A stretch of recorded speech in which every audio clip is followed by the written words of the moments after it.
नमस्कार दोस्तों, आपका हमारी YouTube चैनल धार्मिक कथाएं और कहानियाँ में स्वागत है। आज मैं आपको संतोषी माता का व्रत जो शुक्रवार को किया जाता है इसकी कथा सुनाऊंगी। अगर आपको यह कथा पसंद आई तो आप वीडियो को लाइक और सब्सक्राइब शेयर ज़रूर कीजिएगा। बोलिए संतोषी माता की जय। आइए सुनते हैं संतोषी माता व्रत कथा। एक बुढ़िया थी, उसके 7 बेटे थे। 6 कमाने वाली थी और एक कुछ भी नहीं कमाता था। बुढ़िया 6 की रसोई बनाती, भोजन कराती और उनसे जो कुछ जूठन बचती वो 7वें को दे देती। एक दिन वह पत्नी से बोला, देखो मेरी माँ मुझे कितना प्रेम करती है। वह बोली, क्यों नहीं होगा प्रेम, वो आपको सबका जूठा जो खिलाती है। वो बोला, ऐसा नहीं हो सकता, जब तक मैं अपनी आँखों से ना देख लूँ मैं नहीं मान सकता। कुछ दिन बाद त्यौहार आया। घर में 7 प्रकार का भोजन और लड्डू बने। वह जांचने के लिए सिर दर्द का बहाना कर पतला वस्त्र सिर पर ओढ़े रसोई घर में सो गया। वह कपड़े में से सब देखता रहा। सब भाई भोजन करने आए। उसने देखा माँ ने उनके लिए सुंदर आसन बिछाया, हर प्रकार का भोजन रखा और उन्हें बुलाया। वह देखता रहा। जब सारे भाई भोजन करके उठे तो माँ ने उनकी जूठी थालियों में से लड्डू के टुकड़े उठाकर एक लड्डू बनाया। जूठन साफ करके बुढ़िया माँ ने उसे पुकारा, बेटा 6 भाई भोजन कर चुके हैं तो कब करेगा। वह कहने लगा, माँ मुझे भोजन नहीं करना, मैं परदेश जा रहा हूँ। माँ ने बोला, कल जाता हुआ आज ही चला जा। वो बोला, आज ही जा रहा हूँ। यह कहकर वह घर से निकल गया। चलते समय पत्नी की याद आ गई। वह गौशाला में कंडे थाप रही थी। वह जाकर बोला, हम जावे परदेश आवे कुछ काल, तुम रहियो संतोष से धर्म अपनो पाल। वह बोली, जाओ पिया आनंद से हमारो सोच हटाए, राम भरोसे हम रहे ईश्वर तुम्हें सहाय। 2 निशानी आपन देख धरु में धीर, सुधिमती हमारी विसरायो रखियो मन गंभीर। वह बोला, मेरे पास तो कुछ नहीं, यह अंगूठी है, सो ले और अपनी कुछ निशानी मुझे दे। वह बोली, मेरे पास क्या है, यह गोबर भरा हाथ। यह कहकर उसकी पीठ पर गोबर के हाथ की थप लगा दी। वह चल दिया। चलते चलते दूर प्रदेश पहुंचा। वह एक साहूकार की दुकान थी। वह जाकर कहने लगा, भाई मुझे नौकरी पर रख लो। साहूकार को ज़रूरत थी। बोल रहा, जा।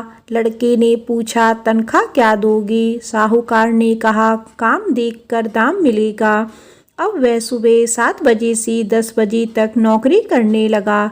कुछ दिनों में वो सारा काम अच्छे से करने लगा। सेठ ने काम देखकर उसे आधे मुनाफे का हिस्सेदार बना दिया। कुछ वर्ष में बहुत बड़ा सेठ बन गया और मालिक सारा कारोबार उस पर छोड़कर चला गया। उधर उसकी पत्नी को सास ससुर दुख देने लगे। सारा घर का काम करवाकर उसको लकड़ियां लेने जंगल में भेजते थे। घर के आटे से जो भूसी निकलती उसकी रोटी बनाकर रख दी जाती और फूटे नारियल की नारेली में पानी। एक दिन वह लकड़ी लेने जा रही थी। रास्ते में बहुत सी महिलाएं संतोषी माता का व्रत करती दिखाई देती हैं। वह वहाँ खड़ी होकर कथा सुनने लगती है और उनसे पूछने लगती, बहनों तुम किस देवता का व्रत करती हो और उसके करने से क्या फल मिलता है। यदि तुम मुझे इस व्रत का महत्व बताओगी तो मैं तुम्हारी बहुत आभारी होंगी। तब एक महिला बोली, सुनो, यह संतोषी माता का व्रत है। इसे करने से गरीबी का नाश होता है और जो मन में है वो संतोषी माता की कृपा से मिल जाता है। महिला बोली, 1.25 आने का गुड़ चना लेना, प्रत्येक शुक्रवार को निराहार रहकर कथा सुनना, मनोकामना पूर्ण होने पर उद्यापन करना। रास्ते में लकड़ी के बोझ को बेच दिया और उन पैसों से गुड़ चना लेकर माता के व्रत की तैयारी कर आगे चली और सामने मंदिर देखकर पूछने लगी, यह मंदिर किसका है? सब कहने लगे, संतोषी माता का मंदिर है। यह सुनकर माता के मंदिर में जाकर माता के चरणों से लिपट गई और विनती करने लगी, माँ मैं अनजान हूँ, व्रत का कोई नियम नहीं जानती हूँ, मैं दुखी हूँ। हे माता जगत जननी, मेरा दुख दूर करो, मैं आपके शरण में हूँ। माता को बड़ी दया आई। एक शुक्रवार बीता कि दूसरे शुक्रवार उसके पति का पत्र आया और तीसरे शुक्र उसके पति ने उसको पैसे भेज दिए। यह देख जेठ जिठानी का मुंह बन गया और उसको ताने देने लगे कि अब तो इसके पास पैसे आ गया, अब यह बहुत इतराएगी। बेचारी आंखों में आंसू भरकर संतोषी माता के मंदिर में चली गई और माता के चरणों में बैठकर रोने लगी और रट रट बोली, माँ मैंने पैसे कम मांगा, मुझे पैसे से क्या काम, मुझे तो अपना सुहाग चाहिए, मैं तो अपने स्वामी के दर्शन करना चाहती हूँ। तब माँ ने प्रसन्न होकर कहा, जा बेटी तेरे स्वामी आएंगे। यह सुनकर खुशी खुशी घर जाकर काम करने लगी। अब संतोषी माँ विचार करने लगी, इस भोली पुत्री को मैंने कह तो दिया तेरा पति आएगा, लेकिन कैसे? वह तो इसे स्वप्न में भी याद नहीं करता, उसे याद दिलाने को मुझे ही जाना पड़ेगा। इस तरह माता उस बुढ़िया के बेटे के स्वप्न में जाकर कहने लगी, साहूकार के बेटे सो रहा है या जागता है? वो कहने लगा, माता सोता भी नहीं जागता भी नहीं, कहो क्या आज्ञा है?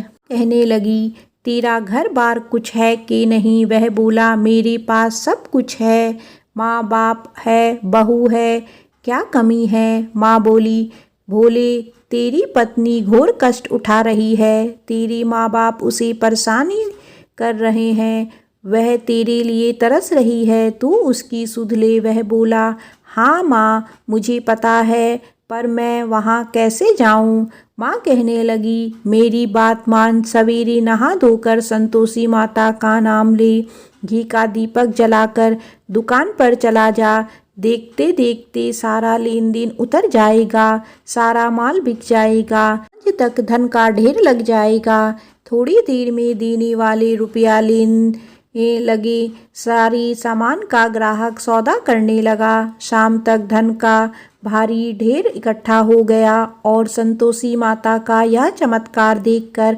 खुश होने लगा और धन इकट्ठा कर घर ले जाने के लिए वस्त्र गहने खरीदने लगा और घर को निकल गया। उधर उसकी पत्नी जंगल में लकड़ी लेने जाती है, लौटते वक्त माता जी के मंदिर में आराम करती है। प्रतिदिन वह वहीं विश्राम करती है। अचानक से धूल उड़ने लगी। धूल उड़ती देख वह माता से पूछने लगी, हे माता यह धूल कैसे उड़ रही है? हे पुत्री तेरा पति आ रहा है, अब तू ऐसा कर, लकड़ी के 3 ढेर तैयार कर, एक एक नदी के किनारे रख और दूसरा मेरे मंदिर में रख और तीसरा अपने सिर पर। तेरे पति को लकड़ियों का गट्ठर देख तेरे लिए मोह पैदा होगा, वह यहाँ रुकेगा, नाश्ता पानी खाकर माँ से मिलने जाएगा, तब तू लकड़ियों का बोझ उठाकर चौक पर जाना और गट्ठर नीचे रखकर जोर से आवाज़ लगाना, लो सासू जी लकड़ियों का गट्ठर लो, भूसी की रोटी दो, नारियल के खोपड़े में पानी दो, आज मेहमान कौन आया है? माता जी से अच्छा कह कर जैसा माँ ने कहा वैसा करने लगी। इतने में मुसाफिर आ गया। सूखी लकड़ी देख उसकी इच्छा हुई कि हम यहीं आराम करें और भोजन बनाकर खा पी कर गाँव जाएं। आराम करके गांव को चले गए। उसी समय सिर पर लकड़ी का गट्ठर लिए वह आती है, लकड़ियों का बोझ आंगन में उतारकर जोर से आवाज़ लगाती है, लो सासू जी लकड़ियों का गट्ठर लो, भूसी की रोटी दो, आज मेहमान कौन आया है?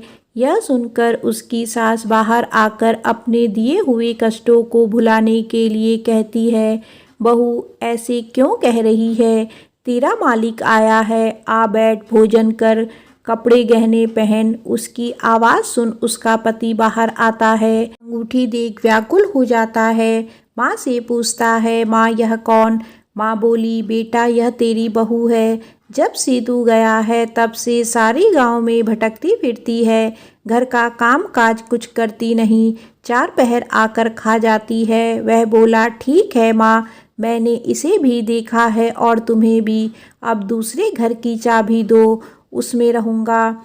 माँ बोली, ठीक है। तब वह दूसरे मकान की तीसरी मंजिल पर कमरा खोल सारा सामान जमाया। एक दिन में राजा के महल जैसा ठाट बाट बन गया। अब क्या था, बहू सुख भोगने लगी। इतने में शुक्रवार आया। पति से कहा, मुझे संतोषी माता के व्रत का उद्यापन करना है। पति बोला, खुशी से कर लो। वह उद्यापन की तैयारी करने लगी। जेठानी के लड़कों को भोजन के लिए गई। उसने कहा, ठीक है, पर पीछे से जेठानी ने अपने बच्चों से कहा, भोजन के वक्त खटाई मांगना जिससे उसका उद्यापन ना हो। लड़के गए, खीर खाकर पेट भर गए, लेकिन खाते ही कहने लगे, हमें खटाई दो, हमने खीर नहीं खानी है। वह कहने लगी, खटाई नहीं दी जाएगी, यह तो संतोषी माता का प्रसाद है। लड़के उठ खड़े हुए, बोली, पैसा लाओ। भोली बहू कुछ जानती नहीं थी, उन्हें पैसे दे दिए। लड़के उसी समय इमली लेकर खाने लगे। यह देखकर बहू पर माताजी ने गुस्सा किया। राजा के दूत उसके पति को पकड़ कर ले गए। जेठ जिठानी कहने लगे, लूट लूट कर धन लाया था, अब पता लगेगा जब जेल की मार खाएगा। बहू से यह सहन नहीं हुआ, रोती हुई मंदिर गई। कहने लगी, हे माता, यह क्या किया? हंसाकर अब भक्तों को रुलाने लगी। माता बोली, बेटी, तूने उद्यापन करके मेरा व्रत भंग किया है। वह कहने लगी, माता, मैंने क्या अपराध किया है? मैंने भूल से लड़कों को पैसे दिए थे, मुझे क्षमा करो, मैं फिर तुम्हारा उद्यापन करूँगी। माँ बोली, अब भूल मत करना। वह कहती है, अब भूल नहीं होगी, अब वह कैसे आएगी? माँ बोली, जा, तेरा पति तुझे रास्ते में आता मिलेगा। वह निकली, राह में पति मिला। उसने पूछा, कहाँ गए थे? वह कहने लगा, इतना धन जो कमाया है उसका टैक्स राजा ने मांगा था, वह भरने गया था। वह खुश होकर बोली, अब घर को चलो। कुछ दिन बाद फिर शुक्रवार आया। बोली, मुझे दोबारा माता का उद्यापन करना है। पति ने कहा, करो बहू। फिर जेठ के लड़कों को भोजन को कहने गई। जेठानी ने एक दो बातें सुनाई, और तुम सब लोग पहले ही खटाई मांगना।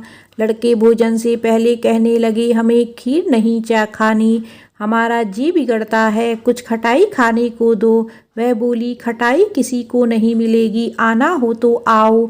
वह ब्राह्मण के लड़के लाकर भोजन कराने लगी। दक्षिणा की जगह उनको एक एक फल दिया। संतोषी माता प्रसन्न हुई। माता की कृपा हुई। 9वें मास में उसे सुंदर पुत्र प्राप्त हुआ। पुत्र पाकर प्रतिदिन माता जी के मंदिर को जाने लगी। माँ ने सोचा, यह रोज आती है, आज क्यों ना इसके घर चलूं। यह विचार कर माता ने भयंकर रूप बनाया। गुड़ चने से सना मुख, ऊपर सूंड की समान ओठ, उस पर मक्खियाँ भिन भिन करती थी। दहली पर पैर रखते ही उसकी सास चिल्लाई, देखो रे, कोई चुड़ैल आ रही है, लड़कों इसे निकालो, नहीं तो किसी को खा जाएगी। लड़के भगाने लगे, चिल्लाकर खिड़की बंद करने लगे। बहुत रोशनदान में से देख रही थी, खुशी से चिल्लाने लगी, आज मेरी माता जी मेरे घर आई हैं। वह बच्चे को दूध पीने से हटाती है। इतने में सास को क्रोध आ गया। वह बोली, क्या हुआ है? बच्चे को पटक दिया। इतने में माँ के प्रताप से लड़के ही लड़के नजर आने लगे। वह बोली, माँ, मैं जिसका व्रत करती हूँ यह संतोषी माता है। सबने माता जी के चरण पकड़ लिए और विनती कर कहने लगे, हे माता, हम नादान हैं, तुम्हारा व्रत भंग कर हमने बड़ा अपराध किया। माता, आप हमारा अपराध क्षमा करो। इस प्रकार माता प्रसन्न हुई। बहू को प्रसन्न हो जैसा फल दिया वैसा माता सबको दे। जो पढ़े उसका मनोरथ पूर्ण हो। बोलो संतोषी माता की जय।